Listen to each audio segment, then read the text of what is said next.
Last panel. Made it through. Good, because it's going to be so polished. We were so ready to. Somebody please get security to come down and take care of this man, please. Get one of them big hooks. That's right. The Apollo hook. Oh, look at you guys. Thanks. Oh my God. So this is Legibility and Community in Digital Studies, and I'm going to start us off with a general access statement. As we begin, we want to recognize the space we're inhabiting together. We're on a raised platform here. We've got some spotlights. We've got cart, and yep, the room is moderately warm and ventilated. Please feel invited to use it in whatever way is accessible to you.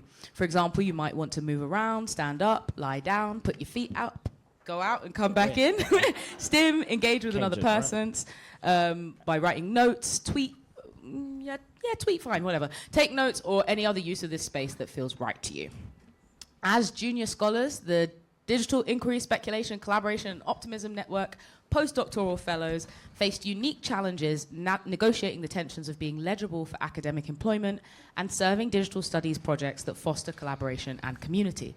So in this panel, we'll be discussing best practices for being young career scholars in critical identity and digital studies. We're also going to be reflecting on the ups and downs, joys and challenges of being part of a unique and truly interdisciplinary cohort of postdocs across multiple institutions over the past few years. Thank you. Are we really doing it like that? My team. We're showing our practice right now of care because I need this coffee. I need it. Thank you. Appreciate you. Sorry, that's okay. So I'll kick us off. We've got like we collaboratively put together a few questions for us.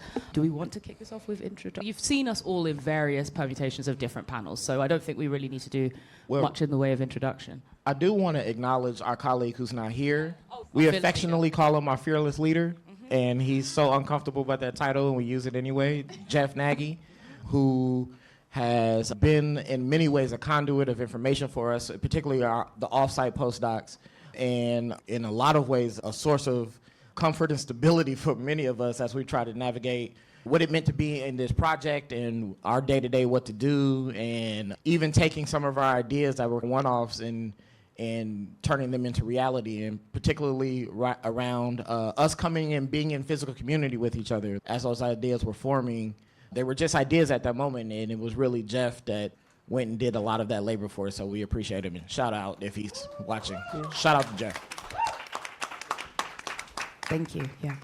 I will start us off with a question that we were thinking about, especially considering our unique position, lots of us on the edge of being grads and then into our first positions. Some of us already started, some of us are on the cusp of beginning. And one of the questions we were thinking about was about this notion of mentorship, and thinking about our future directions, like how to appropriately mentor whilst we're still receiving mentorship ourselves. Maybe we could start out by having a little reflection on what mentorship means to each of us, and particularly due to our different audiences, geographies, institutions, and positions.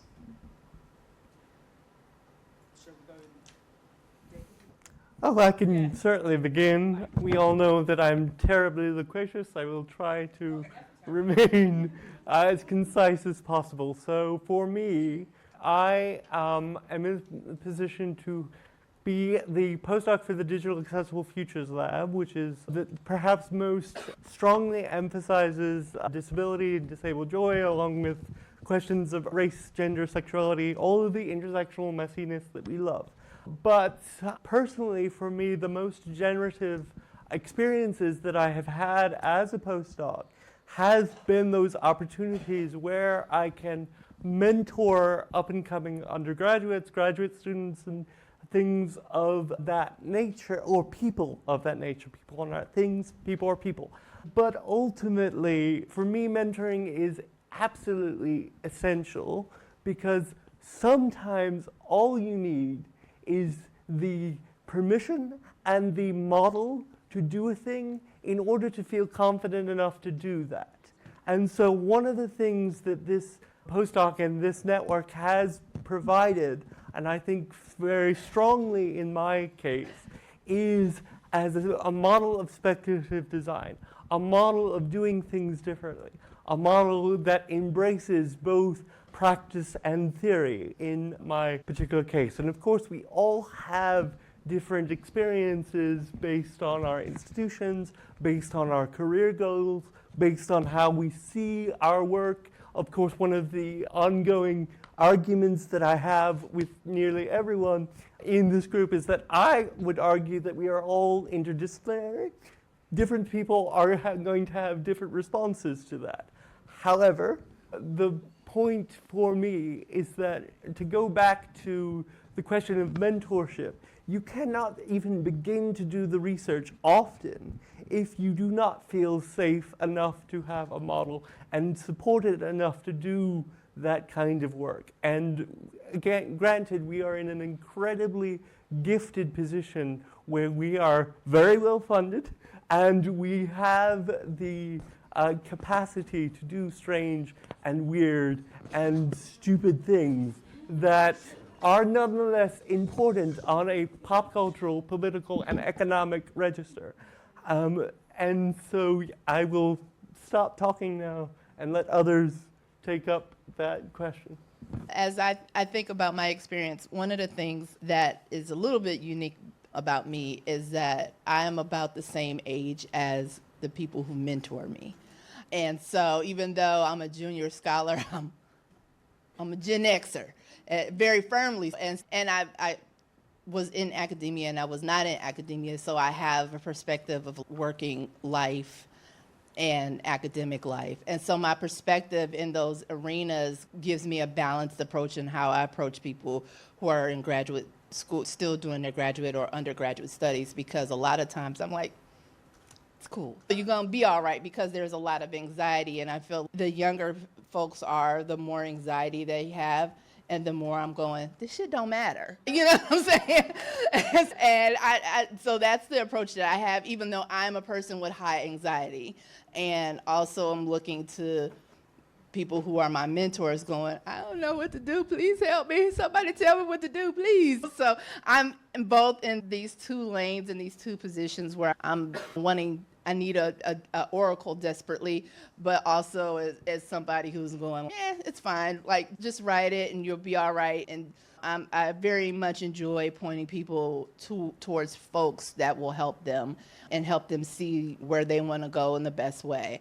Unfortunately, I'm not like that to myself, but that's where that little balance is and how I've been able to approach being in this postdoc and where being in Atlanta at Georgia Tech, which is this heavy emphasis on the tech and giving students like these ideas in social justice and feminism and things that they haven't really considered because they haven't had to. And it's a space that is de-emphasized in a lot of ways because they've been told that you don't have to worry about that because you're the smartest kid who knows how to do computer science stuff. And so once they get to us and they're asking us these questions, it's, oh, cool, like I can, here, books on books, I got it for you, articles, what do you need, I got it, because I can't code and I don't care about that stuff. And we have so many robot arms and computer programs, and I've sat in a space where somebody said, I don't want to make any more stuff, and the whole room was like, how dare that? There's that feeling. So being able to be the person that can go and help folks on the other side, because I can't do nothing about no coding for you. Mentorship. I guess I'll start a little bit about my backstory to tell you how I see mentorship. So I was not recruited at any level of college education, right? I got into a regional school on a special admin, went to a master's program because that school accepts all of their graduates, right? Went to a PhD program on like a non-declared status and graduate, right? Once in each of those positions, there was usually someone who did not look like me who would say, you're doing good you speak well for a black person, right? That kind of thing, right? So for me, mentorship has always been, tell me the truth. If the thing I'm working on sucks, just say that so I know I don't take that personally, right? I don't have the time to take that personally. But if it's good, let me know so I can double down on, I'm using this as an opportunity to strategize and I'm figuring out how to be better. saying that, I also, because I had to hustle to find funding and things of that nature, ended up in a lot of grant-funded projects. Like this one is my third or fourth, right? I find myself in projects now where I'm just like, oh man, I got 10 years of experience, but I've only been employed for a year, right? So like these things. But it's interesting how with many of these projects that start off with really good intentions, that sometimes we forget that a very important part of grants is the redistribution of wealth and priority and agenda, right? This disco, before this postdoc, I was on another postdoc where CLEAR, Council for Library Information Research, had the first cohort of Black digital studies postdocs in the country that pretty much got killed because of COVID, right? So disco really was like the second attempt at that, and it fortunate enough to complete because we're not in the pandemic in the same way. But with both of those opportunities, the institution justified our positions to our academic communities, right? There are scholars who do not believe that Black digital studies should be a thing that have fallen back off of that because disco exists, right? So that's, for me, is a mentorship. There's a power in that goes beyond just the office hours and what you're saying to your students. If disco does not exist, I don't know that we're able to exist in the same way in these new institutions. So before we even get to the About Us page or what's on the website for disco and other, like, you all doing this creates opportunities and starts that mentorship process, and it's so important. I want to double down on that, right? Then again, as far as providing mentorship to other folks, Ngozi has been a victim of this, so I apologize for what I've done to you in the last year, sir. But at every conference, and he'll tell you, and other people who we've spoken at conferences, I try to replicate that, so I try to tell the truth. And it usually starts with, your experience is not going to be like mine, so I can't tell you what I did to get through. But here's where all the little pockets of money are. Go get the money. Stop playing around with these ideas. They're not yours. And that's a part of the grant process that I think is really hard as postdocs to remember. These projects aren't yours. Structurally, they cannot be. And there's a thing that all of them do, the good ones and the bad ones do. They have to get a level of emotional buy-in from you. Our jobs is to do work, right? To get the buy-in from you. But you have to remember, these aren't yours, right? And the ability to name that, and particularly when you have positions of power, being able to name that and say that out loud up front and honestly, and letting us adjust to that, is mentorship. Yeah, thank you. So I think for me, being mentored and mentoring as well, I feel like I've been thinking about this a lot the last few days on the cusp of the new career situation, especially because I came here 4 days after defending. So I came here and landing here was the first time someone called me Dr. Walcott because it had just happened. And I was like, okay, that's me now. And I was also coming to a brand new system and suddenly in a position where I had to learn what your PhD system looks like. So I was at the same, both very reliant on the grad students I was around to be like, okay, so how do comps work? That's not something we do. We don't take classes and so on. So I was like really quite in need of mentorship because this wasn't the system I'd come through. And also trying to retain the things that I thought were wonderful about the system I came from. I'm in this weird position where I'm very much learning on the fly, and it took me a good year and a half to really actually feel like I wasn't a student anymore. I still sometimes lean into, I'm just a baby girl, but I'm working on it. But coming from a system where the mentorship in the UK is so spotty, like you are really, I know I keep rabbiting on about this, but you really are just like launched, like you start the PhD and it's basically like fuck off and write a book, come back when you're done kind of situation. And I know I know that Cheska is sick to death of me doing that and doing this now, but she was like my number one mentor the whole way through because there were so few Black people in the UK doing what we wanted to do. And then Cheska was a couple years ahead of me, and I remember I met her just as I was beginning, and I was like, oh, thank God, there we go, here's where we're going to... and very much latched onto her. And that's what, to me, a model of mentorship should look like that a lot of the times she was always talking me into existence. And I think that most of what I've done and where I am now is something that's been like manifested by someone else for me a lot of the time. A lot of people saw me and went, oh yeah, no, I think you can do a PhD. And I was like, okay, maybe I can. And there was a lot of that. And I want to be able to do that for other people too. So I'm looking at the mentorship I received and saying, yeah, okay, like, sure, like you can talk about these things that I thought were just like a silly conversation because I like to talk, I'm a yapper. I thought that this was just like yapping. And then my supervisors like stopped me and was like, that's a PhD actually. And that was the sort of thing that like really pivoted things for me. I think a lot of that as well is now shifting into understanding some of the peer mentorship I've received, because I honestly, again, being like one of the, I think probably the last one to graduate. I think I'm the latest PhD out of, no, second last. Yeah. But like for the first year of this, there was a lot of me going, okay guys, how does the job market work here? How does this work here? And these guys being so generous with their materials and their time and the information about, you know, loads of stuff like reputational stuff that I didn't know. Like loads of the universities you guys are at, I hadn't even heard of them. Like there was so much to get to know. And like the peer relationships and and being fortunate enough to be treated as a colleague, even before I had the qualifications. So like the whole way through my PhD, I was fortunate enough to be, and this is probably part of the system difference as well, the fact that we're not taking classes, so you're not teaching me in that way means that you probably are more comfortable to, people are more comfortable to treat PhD students like that. Meant that we were immediately doing all the things that you would do and because we have to fight for the right to teach and stuff like that, because we don't automatically teach and things like that, it meant that if you were in that position, like you were doing it in the same way that anyone else would, so blah, blah, blah. So I think that everyone is a colleague thing is like the kind of speaking people into existence for them when they maybe aren't ready to do so themselves is, I think, something that's so valuable for marginalized academics in particular, and probably where I'm thinking about my being open to learning from non-traditional sources and stuff, and also being able to provide that and remind people that there is a world outside, like that the route to these things is not always the same.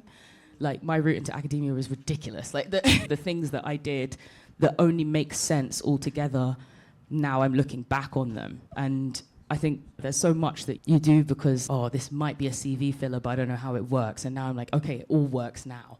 So that sort of reminder that this has to be so flexible for where different people are at and what they're interested in, and that nothing's a waste, because we can all just pretend it made sense and then it does. Fake it till you make it is the main thing.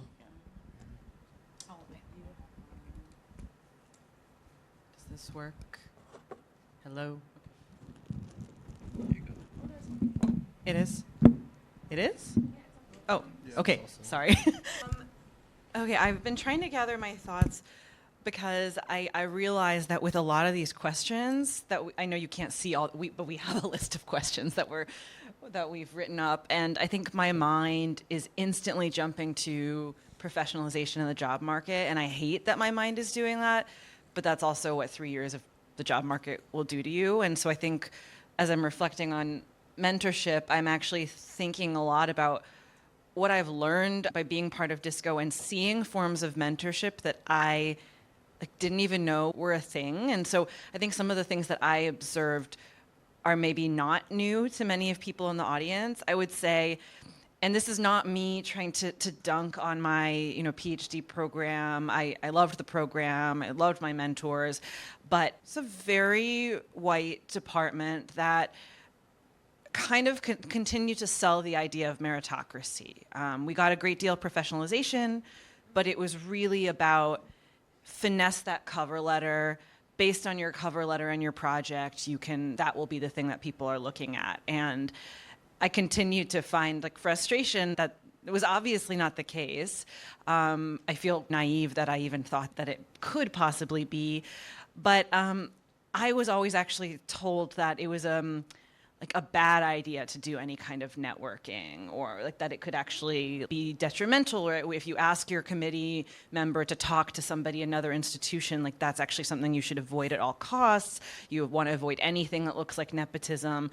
And then I come to Disco, and I should say I snuck into Disco in the sense that I did not believe that I was at all a fit for this. I didn't even know about it, to be honest. I applied to a different postdoc at the Digital Studies Institute here, and believe it was Remy, so I really have Remy to thank, Remy who saw something in my application and basically rerouted it to Lisa. I had a different interview, a second interview, and I somehow came to this disco network thing, and I was like, I don't really even like work on these topics. I didn't have the sort of confidence to even identify as like a marginalized academic or somebody who works on race, and I still don't super centrally work on race, but it is important to my research.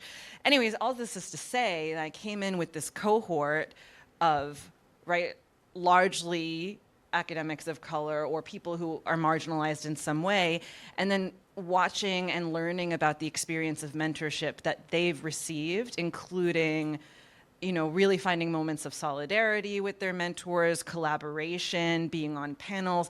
Like, I saw people talking. I think networking gets, I don't like the word networking, and I think I still don't know if that's the word I want to be using, but I was like, oh, it's actually all about the relationships. And it really blew my mind.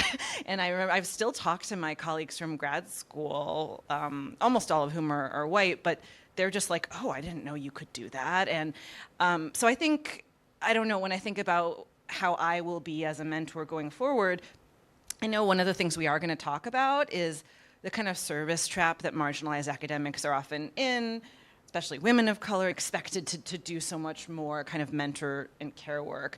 So I want to be mindful of that, but I also, like, I'm thinking about all the things that I would do differently, including making it very clear that the job market is not a meritocracy, to prepare people for what it might feel like to be tokenized, or how to play this twisted game if they do decide to pursue academia, and to really at least have people go in with their eyes open without hopefully being too cynical, and providing opportunities for collaboration and mentorship. I'm always so, you know, just I have so much respect for Lisa and the way that she always finds ways to bring her PhD students into scholarship, into conversation, and we're seeing that here today. And I do think that in more traditional fields in the humanities, collaboration is still seen as something that's foreign, and that's obviously been such a big part of disco. What I will say that I really appreciated about my dissertation committee, and this kind of goes to the question of interdisciplinarity, is even though my advisor was like very famous, she never tried to get me to read her work or to write like her. And I think she actually was more excited that I was writing about something that wasn't really like her work at all. And nobody on my dissertation committee knew that much about color. So they were like, this is your thing. We can give you broad feedback, but you do your thing.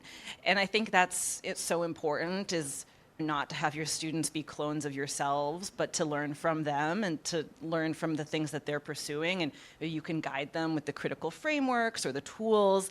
And yeah, I think I feel like I've gotten much more freedom to pursue what I wanted. And I think since coming to disco and being able to have a better critical vocabulary and tools to think about race in relation to my work, which was not at all part of my dissertation. Like, I remember having a conversation with Lisa where I said, like, I think I said something like, I never took a class on race. I can't believe I'm going to teach a class on race. Like, I don't have the credentials. And I think you said something like, it doesn't matter because you're already doing it. And so I think that's part of it, is giving people the confidence to say, like, you might not think this is your expertise, and it might not even be my expertise as your mentor, but I can help you work towards that. So I did 1 year of the postdoc, and then this last year I finished my first year on the tenure track, which was an experience. And my response to this, I came in a kind of privileged position in the sense that I had the postdoc, but also deferred the tenure track job. So I wasn't on the market while I was doing the disto postdoc. So I took the postdoc really just with a playful mindset of, this is a kind of grant situation that I'll probably never, at least in the near future, be a part of, and I would love to just be in conversation with people from all these different fields. And that was my mentality going in. I came from a program, an American Studies program, that I feel like in a lot of ways prepared me very well. I had really strong mentors, but they were very much by the book kind of mentors. Here's how you do the thing. Here's how you do the market. And it was a department of very high functioning academics, of minority academics. So I feel like one of the things in terms of mentorship that I've taken away from my time here at Disco is really just, one, it's been such an intergenerational space. And getting to see how the sausage is made is, I think, something that I have absorbed really as a postdoc. I'm thinking most recently I did a kind of early stage workshop of some of my book stuff, and then also a lot of us postdocs, or all of us, we did a writing retreat in Chicago to work on some of the book material, and all of the PIs responded to Faith's incessant question survey about their own first book writing experience, and we got to see like really just a diverse set of experiences about how people approach their first book. And it was a simple document, but I was just looking at, oh my gosh, I've never just seen this compilation of like various different experiences, and there's not really like a singular way. And just like people being very honest. And I just felt like I learned so much about how these incredible books came to be. And that was just like a more recent example of just seeing like kind of the what's behind the curtain of this like thing that's looming in the future, which is the book, in quotation. And I also feel like a lot of the kind of emphasis on collaboration has been really more and more central to how I've appreciated mentorship, but also how I'm viewing mentorship in the future as well. And collaboration not only across generations, but also I think Rianna was saying like the peer mentorship and the peer collaboration. And I immediately think about the book jam that we did and techno-skepticism. And one of my favorite memories was like being delusional in the kitchen of our writing retreat with Jeff, riffing off of this section that ended up being in the digital nostalgia book that actually might be some of my favorite things that I've ever written that also just makes no sense. Stuff like that I just felt was really fun for me to be a part of. And right now I'm trying to make sense of the intellectual landscape at Vanderbilt, which I think is a little behind in a lot of DH stuff. Quite frankly, they cut/absorbed the DH Center into the library. So DH is going through a really interesting moment. And I think I'm trying to bring a lot of this as I'm trying to perhaps build the social infrastructure of what digital studies, DH, whatever we want to call it, looks like at my institution. I have an RA for the first time, and I'm trying to figure out what that means. And one thing that we talked about in the last meeting with him was maybe co-writing a piece together. I don't think I'd be open to that if it weren't for our co-writing experiences. Yeah, so that's a little bit from me. Well, yeah, I think everyone here has really hit the nail on the head about mentorship. So I'll ask, I think, 3 ways that I approach mentorship. So I'll tell a little story about my defense. So how we do it at NC State, obviously after COVID, everything became virtual. When we defend, we are not in the Zoom room as the public. We're in, I guess, the waiting room. So it's me in my chair. He's, hey, you ready? He's giving me the pep talk. You got it. I know it's going to be amazing. And we pop into the waiting room. And I see literally 62 screens of family and friends. And I say that not to do any kind of brag or anything, but to say that like Aaron Dial up there by myself, this performance of Aaron Dial is a product of community, right? It is friends, family, wishers, right? And that's what mentorship is about, and understanding that it is an honor to have people who pour into you, even for a moment, right? Like the mentorship can be a conversation at a conference, or it can be like for years. And it's an honor to have that, and it's an honor to be that for someone else, and really internalizing that. The second thing is, I think, one of the really amazing things about Disco and this sort of assembly of talent that the PIs have put together, and frankly, we're all amazing, is that I genuinely believe that we will all be amazing scholars, right? But this sort of work that we do, and it is work, right? It's not a calling to let anybody fool you. You get a paycheck, it's a job, right? It can be very isolating, right? In ways that are bad, in ways that are good. So for example, a bad way is my mom really doesn't understand what I do. She's still telling people I teach English. And that's fine, right? I had the conversation with her once. She gave me the glassy eyes, and I was like, we're not gonna have it again, but also in good ways, right? We get startup packages, we can go to conferences. We can get positions like this, grants to do amazing things, write stuff or whatever. And there's a sort of a faux notion of celebrity around it. People have read my stuff or whatever. But that is also, even though I guess it feels good at the time, it's also a kind of trap, right? Like we're not celebrities. We're real people. I got real bills. You know what I'm saying? Like I be on the social media, like y'all be on the social media. You know what I'm saying? Like this is not a thing, but like mentorship grounds us, right? It grounds us not just in the work, right? But it grounds us in the humanness of it, right? So just understanding that mentorship is a grounding. It keeps your feet to the grass, right? And that is really important in this work as we go through these lofty institutions. And the last thing I think that I guess no one's mentioned yet is that I'll tell another story. I had 2 conversations today after my panel with legends, Catherine Knight Steele and Kashana Gray. And they both said something to me. They were like, oh, you said something, and I want to cite this. 2, I was honored that I said something that would make it into anything that they've done. But they did that for 2 reasons. 1, for some reason, they thought what I said was smart. But 2, they thought it would make their work better. And the last thing is really important because mentorship should be selfish, right? Like with the grad students I've had the pleasure of talking to here, Abby, Nisa, Ngozi, right? Like y'all are next up, and like the work y'all do will only make my stuff better. So me pouring into you is gonna make my stuff better, and that's real. Like when y'all stuff come out, Abby, they told you to write that article. When that comes out and I cite you, they be like, oh, you cited this, blah, blah, blah, blah, blah, blah. It makes my work better. So we should be selfish about mentorship, right? Because we are pouring our energy into someone, like I said, for a moment or for years or whatever, and that really only makes us better. Yeah. I think we both said that we were happy to be off the market before Rianna got there. Yes. But while we were here, we both said, thank God Ngozi is so young. Like, ain't no way I want that problem. Yeah, don't want him.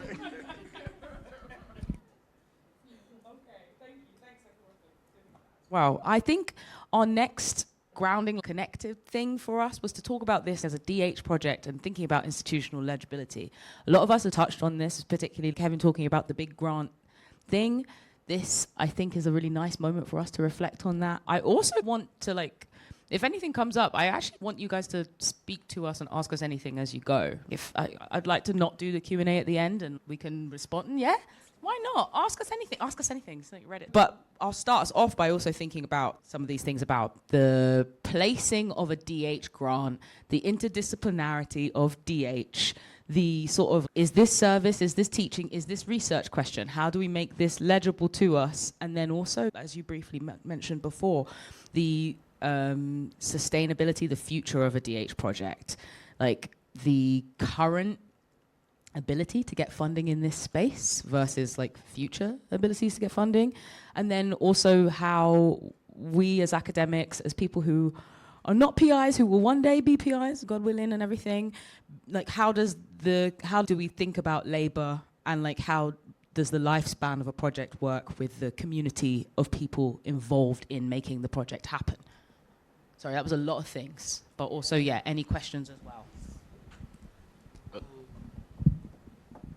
I just want to tag in, it's Aria, to what you were saying, because earlier David said, and I wrote, or I should say I wrote, not necessarily that you said, but I wrote that all you need is permission and a model.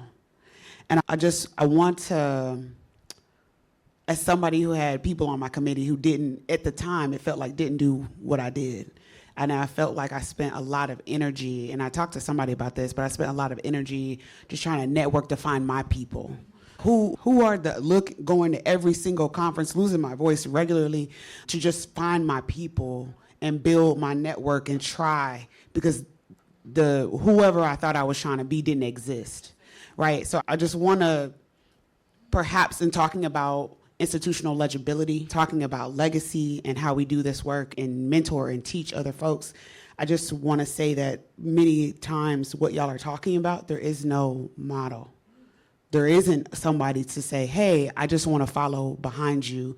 There isn't a pathway already, like Sarah Ahmed talks about. There's the gravel and there's the paved, and then there's just mud over here. Like, people just run this grass path to the ground, but it's not an actual path. And I just want to be clear that you can definitely have a model and you can definitely get permission, but most of the times it's not the model of what exactly you think you need. And it's not permission, really. It's just, I guess you should do it, right? It's not even like excited permission, right? It's like, you said you're doing it, go off. But there's a lot of rejection.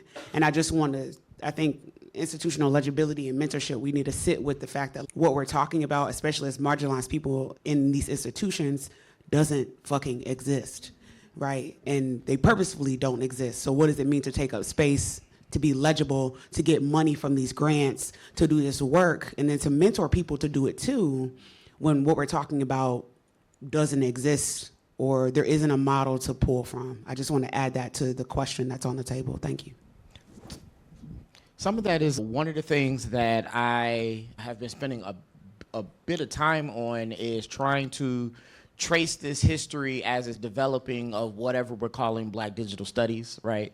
And I think I have my early notebooks is, man, it's Black digital humanities, Black computational, different words, and we're saying the same things in a lot of ways. I think this moment talking about mentorship is also acknowledging that we're in the growth and birth and growth of a field, right? Understanding the histories of the development of Black studies and other kind of disciplines, and seeing multi-generational. I'm not going through the same things that Catherine did and Adam Banks did. So like that the ways that those in the field are able to replicate, even if it's two, that there's three of us now is a big deal when there was only one a year ago. So I think, at least in my experience, I think what year did you come to Maryland? 2016, right? What the projects that Catherine has been a part of since 2016, we have seen the impact of our labor grow a field where even on the margins we passed each other and, oh, that person's now tenure track. And then also, because it is a digital humanities project, I'm literally putting pins on maps to figure out where people are.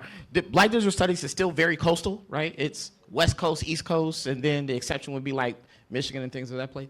And I think what that is showing us, though, that people have taken that responsibility of, once you get there, put on too, right? So I agree with you, like the experiences, no one's experience is gonna be the model per se, but I have to give the roses to the community of, it seems overwhelmingly that people understand the responsibility of replication, and also, again, that meant for me, end of the day, all these words, mentorship is about telling the truth on how this is all the information you need to survive. You figure it out, because that's all I can do. Right. Yeah, it's one of those rare moments where I think I feel quite optimistic. I'm aware that I feel like it's like the rich possibility that citation is possible right now. That I don't have to do the boring proof of presence work that people like Catherine and Francesca were doing, saying, hey, by the way, we're here. We did do all of the PIs. It's like, that we're here, we do exist, and Black people use technology. I don't have to waste time. The Toni Morrison quote, the real tiring bit of racism is having to disprove all of this stuff. And that opens up this really rich area of possibility for us that, yes, of course, there's no one-size-fits-all answer and everything, but there's an opportunity here. And I'm very rarely this optimistic about things, but it, I think, has been an opportunity to let me say what I actually care about saying rather than saying the obvious. And I think that's only going to get better, because eventually the next person will be able to cite me and start to get even more niche and weird about stuff. And that's just really nice. You don't have to do the ground level paving and stuff. So I would just like to jump in here and very quickly address some of the threads, not all of the threads. My apologies for this being partial, but to pick up on what Rianna's just put down in terms of citation and not having to cite and getting to choose what to cite. From my perspective, right, citation is not always a love language, but it is often a love language. The choice of being able to choose who you cite to demonstrate a particular genealogy for a particular purpose, right? And one of the things that has been really wonderful and gratifying for me as a postdoc and as an emerging professional is getting to meet the people whom you cite, who are often in this room or not. And for me, it's people like Mara Mills and Amy Hammerine and Elizabeth Elsasor and all of these people who I am now networking with and everything else to answer the question very pragmatically. Yes, often when you are having your head down and doing the dissertation work, it can feel like there is no model or no idea of how to move forward. But one of the answers that I have, or that I am comfortable with, or that gives me a sense of peace, is that when you are writing and when you choose to cite someone who has been fundamental to your work and is essential to your work, send them an email.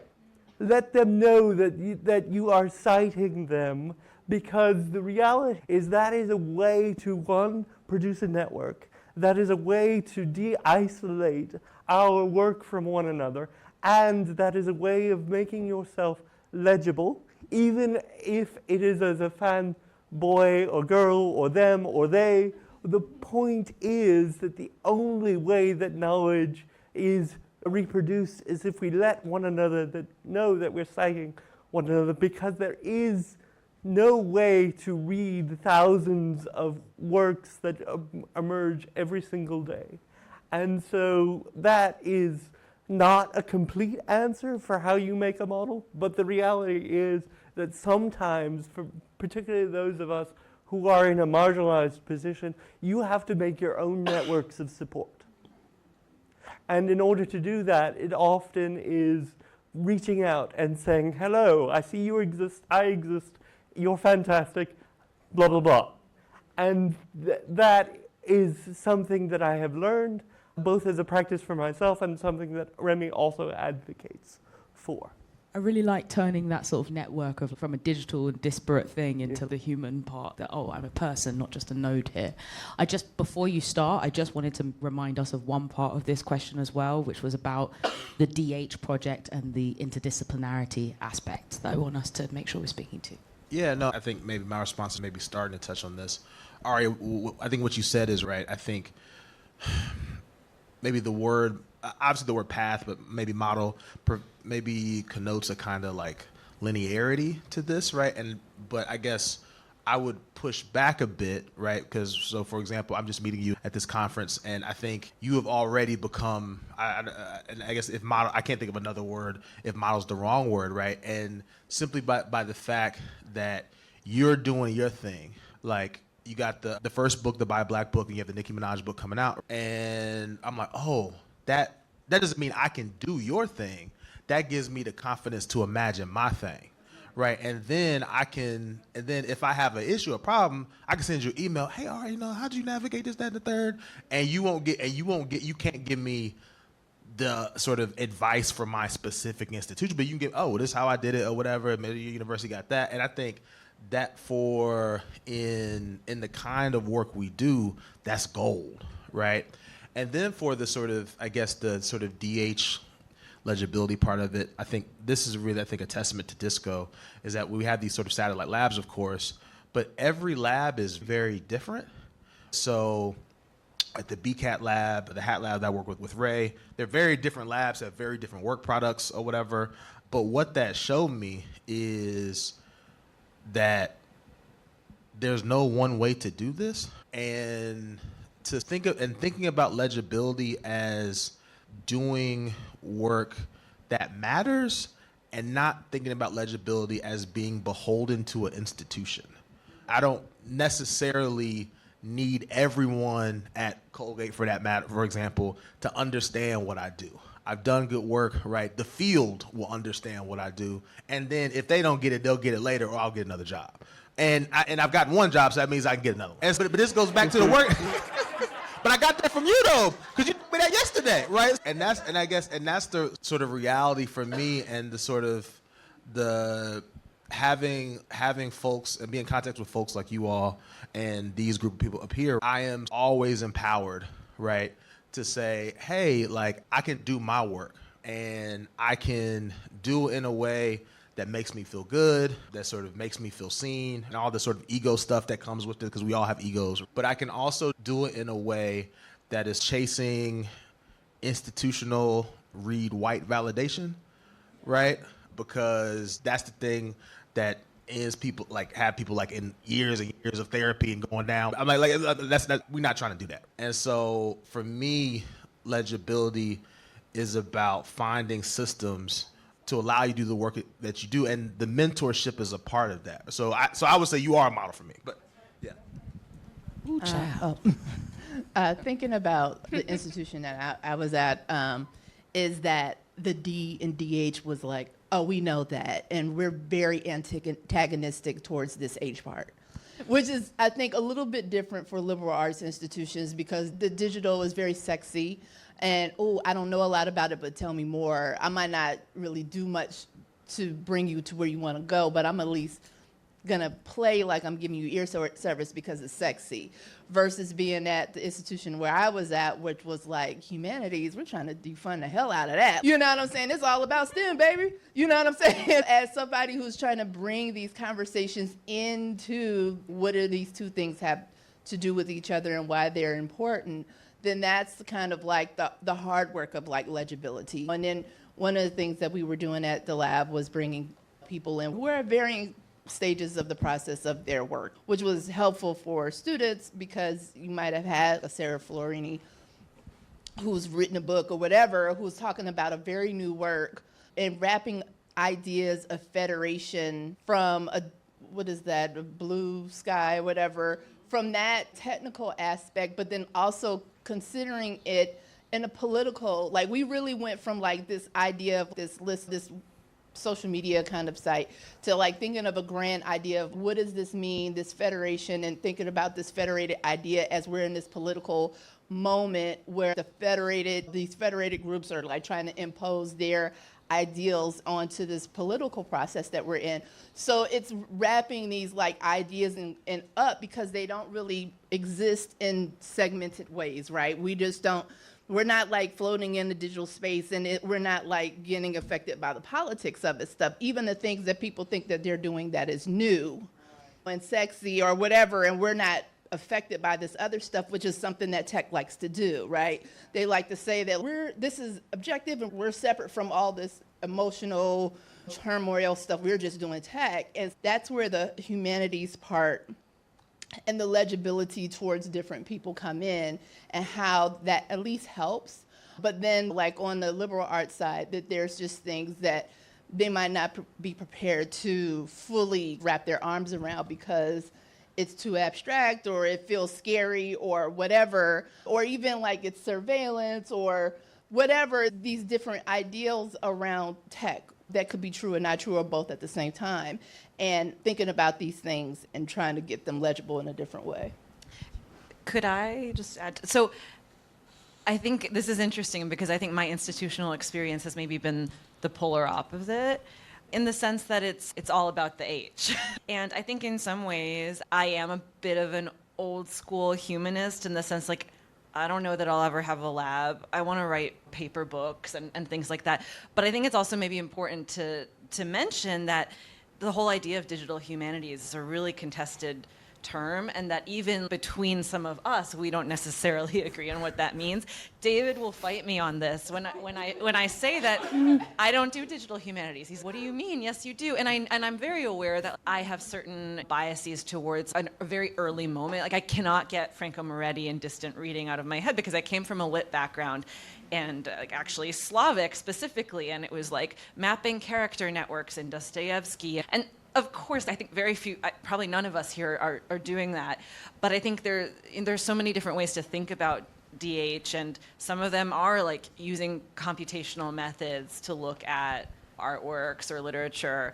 But then it can also be, right, using humanistic methods and bringing them to bear upon digital artifacts, which I think is what many of us do. I think where I find myself, I think it's good because I'm being pushed on some of these maybe more traditional ideas I have, but I think for legibility, it does seem like the way to get grants and to be legible beyond the humanities is to borrow the terms of the sciences, right? Is to say you have a lab, or to use terms like PIs. I still thought that was private investigator when I came here. So I think there's like some interesting tension just in terms of even that term, or when we talk about DH or digital studies, that may mean different things to different people, even on the same panel. If I could talk a little bit about Western knowledge production for a minute that encourages you all to justify on behalf of the institution why you're not a thing, right? Quick backstory, I went to University of Maryland for my PhD, worked under Catherine, and before coming here, and that feels like a lifetime ago now. But I say that to say, in something I wrote, I didn't say it directly, and she would disagree with me, but I remember a time where digital humanities did not count social media and online communities, particularly the ways that our Black students imagined what digital studies was, as part of broader digital humanities, right? That didn't change, it changed, but it didn't change because someone made a theoretical justification. What changed was Catherine got a job doing a digital humanities project, and all the white folks was in the room like, how are we gonna make this work, right? Because she said, this is what I do, and I'm here, and what you gonna do about it? The entire field changed. It was like, we can't just wholeheartedly dismiss it, right? She disagrees, but guess what? That's exactly what I say I do, and people be like, so it mattered, right? These projects give that kind of power where I don't think someone writing a piece justifying that makes the system change, right? Somebody got a grant, gave some power to somebody else, somebody hired somebody, gave them that power, and then all of a sudden you see the system change, and the same discipline, sociology, that told me 2 years ago that this ain't a thing to do is all of a sudden changing their position because we want that money too. That's what it was. It was no theory. It was, I want access to resources that I didn't think you were capable of getting, right? So again, what are the power of grants and building structure? Why take on this labor that sucks? And at least I know the labor sucks. Like, I know the labor sucks. But what's important about it is you standing in the river, fighting against that current, allowed me to walk through the river, right? It made that current for me a little less, right? I still have enough energy and pep in my step where I'm willing to go back in the river and let you walk out, right? All right, it's time for me to do it, right? There's something that's deeply spiritual in that for me. I ain't gonna start singing Wade in the Water, but y'all understand, right? There's something deeply emotional and like super serious. I do have a suit on. Let me tell you, all seriousness, at every opportunity, if your project, when you write your application, and you may put your graduate student in or not, do it. If you got an opportunity to put some postdoc, do it, right? Because that shifted a field, not anybody's paper on a theory, straight up. I just want to quickly acknowledge that we only have a couple minutes left, so I don't want us to get cut off. So, but ultimately. Should I go? Okay. Hi, I'm Pruna. This is Pruna speaking. And there's a lot on the table now, but I was wondering if anyone, also to everyone here, in terms of thinking about mentorship, I'm thinking of, there's a lot of different ways that I feel like the panelists are approaching mentorship, especially because, just like Arya said, like there is no model, or there's a lot of energy that a lot of us have to spend to even just be like, this is me and this is why I'm doing this work. And so a lot of us, I think, are trying to seek people who at least get it. But I think a huge part of what I'm finding as a PhD student is that the relationships in this university space, there's a lot of different hats that people wear in terms of what you're looking for in terms of mentorship. And I know that Erin is like, it's a job, but it's also, there are other things, right? And sometimes you look for mentorship in terms of intellectual, you get it, and so we can start from there. Or you're like, I'm an anxious person and I don't know how to exist in the seminar. There's different things. And I'm thinking about how a lot of the time the mentorship is shaped by our own experiences of who mentored us and what we find helpful. And I was wondering if if there were any, what are the things, I think Kevin was like, I just need someone to tell me the truth, but how do you know who is the person who's going to tell you that truth without, I think sometimes you have gut feeling, or there are certain things that you are looking for, and I was wondering if you have any practical things that you're like, these are some good signs that I look for in terms of a mentor, and also what happens when you find someone and they're not giving you, like, there are different hats that you're wearing, and like, how do you, what are some practical skills about like navigating those different hats? I'll start this conversation. One, thank you so much, Pruna, for asking it. I think this gets at to some of the unwritten rules of academia. I was talking to Kat about this, is that I think when grad students are seeking mentorship, I think you have to realize that the professors, the scholars that you are trying to engage with, they are not just their work, right? And a no does not mean I don't like you, right? And so I'll give you a perfect example, right? So let's say you were at Colgate or whatever, and you said, Aaron, I want you to be my mentor. Let's say my wife just had a baby. I'm going to say, Pruna, no, I can't do it. And I might not tell you that my wife had a baby. And what that means is, and thinking about the sort of kinds of mentors that you have to find, I think the intellectual mentorship is important. It's not everything, though. Like, the stuff we've been talking about, very little of it has been about the research, right? It's about how you professionalize, how you engage. It's about giving you the game. And that can come from, so for example, if you're in a comm department, it might be a technical communication scholar who works on climate, blah, blah, blah, blah, blah, and you might be doing hard media studies looking at film, and that person is, oh, yeah, I can tell you how this works, blah, blah, blah, and I don't know anything about your research, but I'm invested in you. And the investment in you as a person is way more important, at least to me, than, oh, I think your work is good. Because I think your work is good, that can change with the next paper you write or the next draft. You can read that and be like, oh, it's not as good as I thought it was. And so you want to try to find people, right? And it's tough. There are people, you're going to talk to a bunch of people in grad schools, like something like, and it's I think, maybe a little reductive, and I don't mean like this to say you'll know, but you'll know, right? And you have to be especially because what year are you? Well, you're 40, okay. And so I would say you probably know now, you've probably found some of those people, right? And what you'll do as a mentor, when that first year comes to you, and you can say, because grad students talk, I wouldn't talk to Dr. such and such, he kind of die, she kind of die, but Dr. what, she really cares or whatever, and that's how the network is formed and how the stuff is passed. I think you have to, I tell grad students that, especially people who are applying to grad school, never go for a person. Never go because somebody who's doing great work, you don't know their job situation, you don't know if they're unhappy, you don't know if they're an asshole, you don't know if they are a criminal, right? And so like you don't know none of that stuff. All you know is you read some papers and they sounded smart in that paper, right? You go and you find people who support you and are willing to invest in you and are willing to challenge you and push you. You want the person who says, oh, this is good, have you thought about this? How are you doing today? I want to share something. I have to explain navigating the institution as a black man first, to explain how I go through the process of vetting. Being a black man in higher education is typically, and those of us we know folks who are not good for this particular reason, because they never get challenged, right? They have friends in their cohort that does the work for them. Their work is mid. Then the faculty say, oh, this is good because this for you, right? I'm one of the last students of Patricia Hill College before she went emeritus, right? She was the first, in year 3, she was the first person that looked like, she made me write an application to get into her class because the way things, she Collins, right? But she pulls me in her office, and she's the first person to say this to me, and I knew it, but no one would say it to me, right?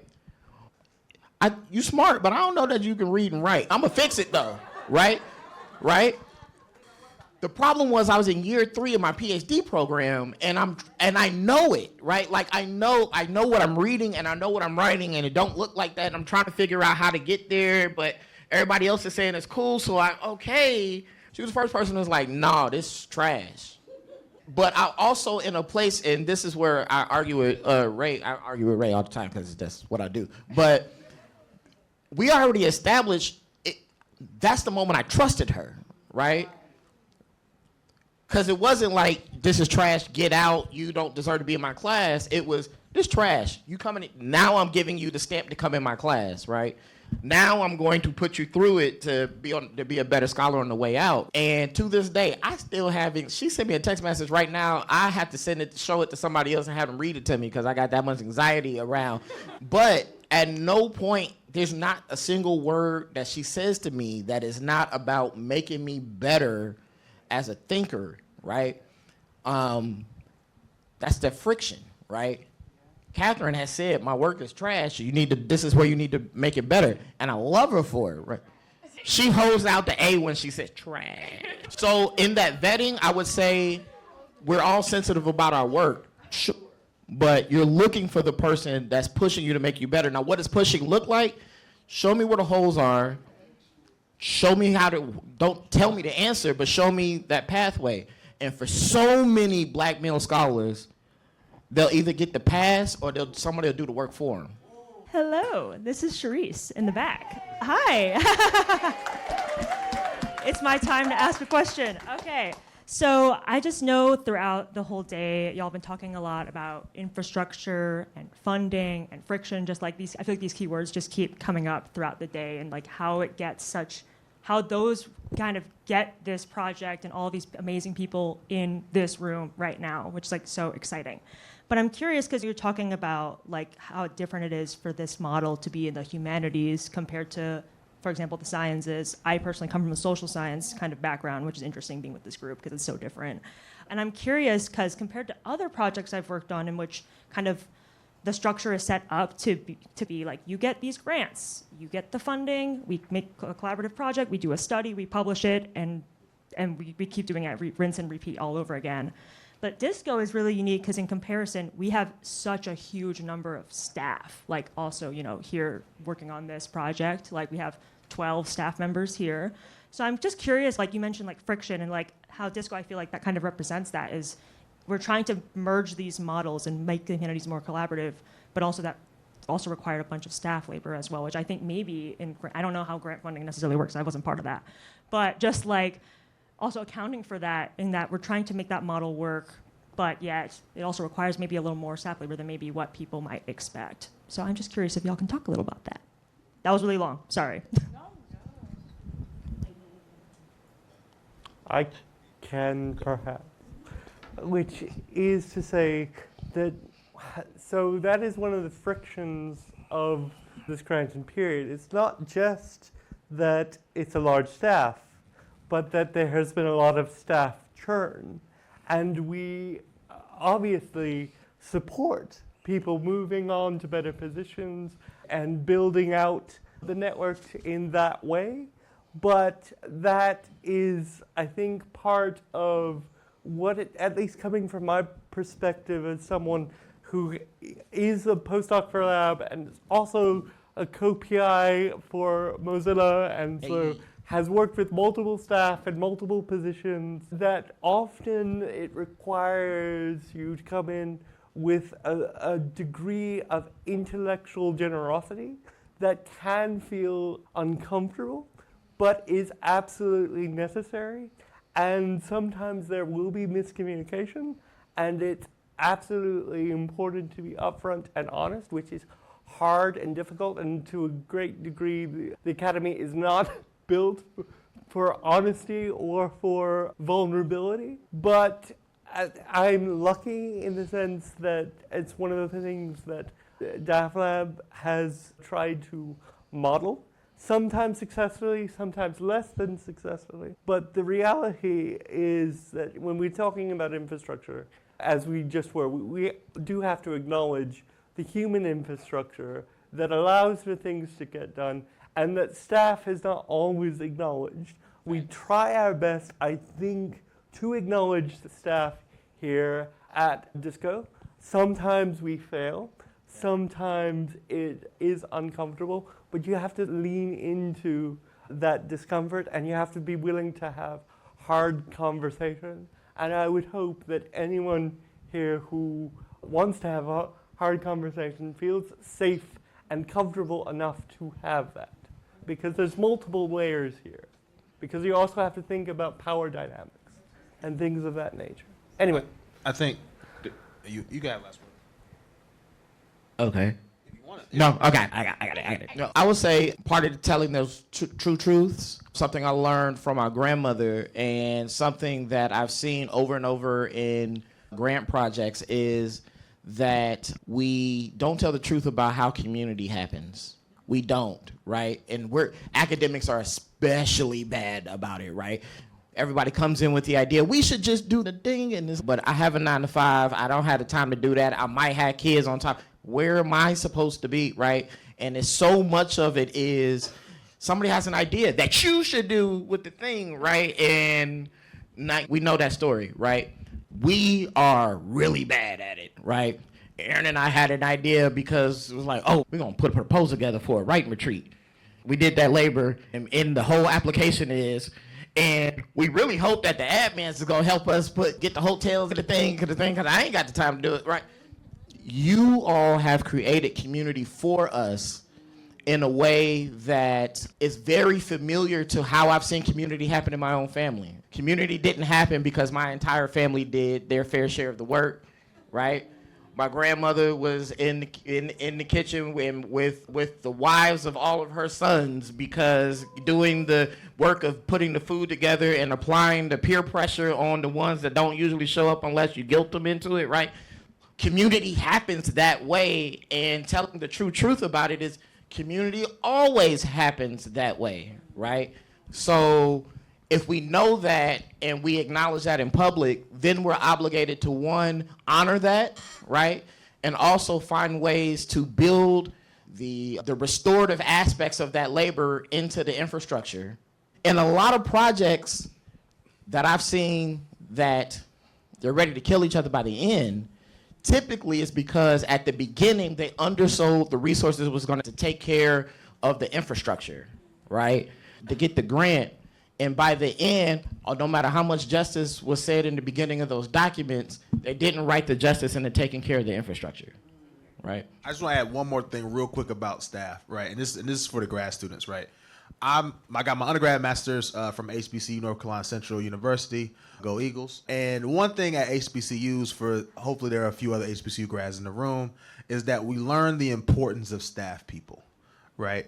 And staff is essential, right? So I'm telling grad students, learn who your staff people are. And not just learn who they are, like this is who you are, right?